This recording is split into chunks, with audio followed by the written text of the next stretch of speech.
आज गुलाला लागले भाऊ, कसं वाटतं तुला आज पहिला गुलाला जायचं?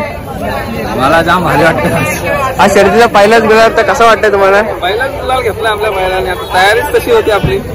बैलांना फेरे बिरे काय होते का नाही? नाही बैलाला फेरा बिरा काय नव्हतं. मग नावं सांगा बैलांची, बैलांची नावं सांगा. तो तिकडे आहे तो टिका आणि इकडे आहे तो हा नंद्या. मग आता पुढच्या मैदानात दिसतील का नक्की? पुढच्या मैदानात दिसतील नक्की, चांगल्या तयारी केली. मग खरेदी बिरेदी चालू आहे का नाही? खरेदी आहे, जरा बारीक घरी तयार करतोय. करता हवा हो, हे पण आपल्या घरातलेच तयार केलेले आहेत वासर. घरी किती आहेत? घरी आहेत 3 आहेत. मग आता परत फेरा कधी होईल? घराला आणू लवकरच, आता बघूया. मैदानाचं नियोजन कसं होता?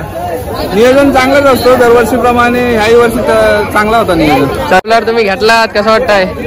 पहिल्या शर्यतीतच गुलाल लागलाय म्हणजे आनंदच आहे मला आज. तुमची फॅन फॉलोइंग हे बघू शकता, फॅन फॉलोइंग बघा भावाला. बघा काय सांगशील, आज गाडी गुलालात लागली? आपण नेहमी संयम ठेवावा, संयम ठेवल्यावर नेहमी गुलाल लागणार आहे, फक्त वेळ घ्यावा लागतो. माझी गाडी बाहेर गेलेली थोडीशी, नाही झेंड्यावर थोडा टायमिंग घेतला, पण कसं आपल्या स्वतःवर विश्वास असेल ना तर गाडी धावणारच. चला होईल, आता पुढच्या मैदानात कमबॅक करा नक्की. हो चला होतं ना. पुढच्या वाटचालीसाठी तुम्हाला शुभेच्छा. धन्यवाद भाऊ, धन्यवाद. चला.